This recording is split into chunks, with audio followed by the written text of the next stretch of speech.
ठीक बा। मैसेज आइल बा जे सांझा पराती दादी सुनाई। तो ठीक बा। सांझा पराती ऐसे ना गावल जाला, गावल जाला बड़े बियाह में। तो ई हो गई जे सांझा गा के सुना दिल। ठीक बा, वैसे हमारा कोनो बात नहीं थे, लेकिन अपन पूर्वज के नाम ओमे रख लियल ओमे। बेटा होके चाहे बेटी होके चाहे पतो होके। ठीक बा। हम सांझा गा के एजा सुना देतनी। अपन मिला पूर्वज के नाम मिला के अपन गई हलवा। ठीक। सांझा पराती ऐसे ना होला, कस के गते गते होला। लोटा में पानी धो के पूर्वज के नाम धराला, 3 पुहूत 4 पुहूत। आ हमरा से तू लोग मांगो करू जे ना पूरे सांझा गाय या पराती। ठीक बा, एगो सांझा गा के आ बता देतनी। वही ना 5 गो सांझा होला, 5 गो पराती होला। लेकिन पराती तो ना गाय, पराती भी सहरे होला 3 बजे। आ सांझा ऐसे ना होला, सांझा होला गते गते लगन सिमा जाला तब सांझा उठेला। तो हम ऐसे आज भर गा देतानी आ सुना देतानी के अपन अपन पूर्वज के नाम धली हलवा। सांझा बोलेली माई के करा घर जाई, के मोरा सांझा मनाई दी। बोले ले कौन देवा हमारा घर जाई, बोले ले जानू देवा हमारा घर जाई। हम मोरा सांझा मनाई दी। सांझे देव दियारा परात देव बाती, घरे घरे लक्ष्मी लिहली पाए सारी। सांझा सांझा इल बारी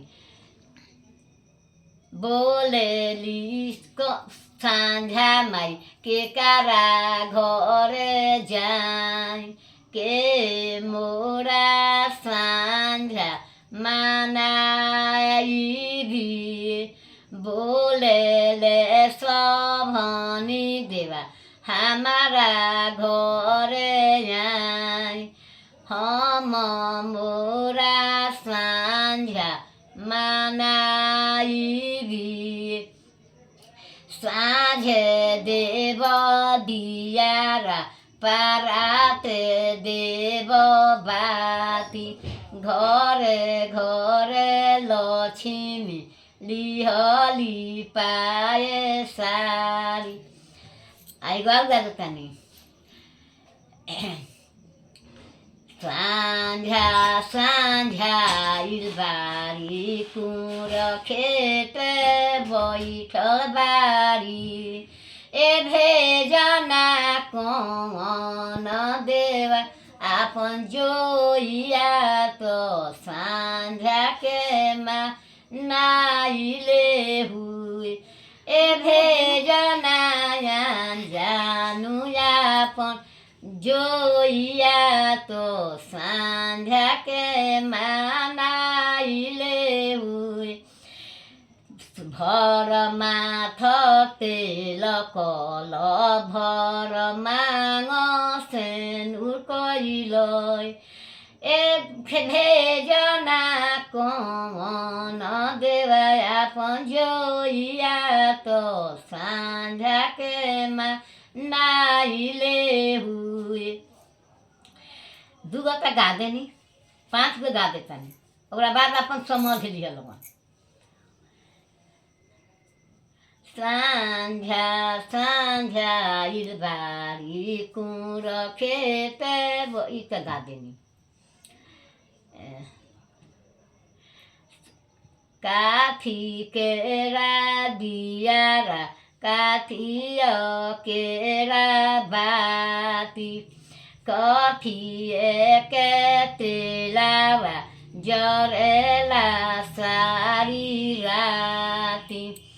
सरिसो के तेलावा ना सोनही के दियारा रूपे केरा बाती सरिसो के तेलावा जरेला सारी राती जवले का दुल्हा दुनै खेले जुआवा सारी जरी गईले तेलावा सपुरन भइले बाती घरे घरे लक्ष्मी लिहली पाए सारी जबले का दुल्हा दुनै खेले जुआवा सारी जरी गईले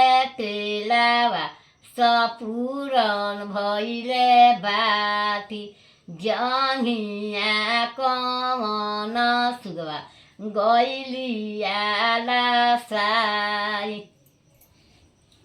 3 गो गा देनी।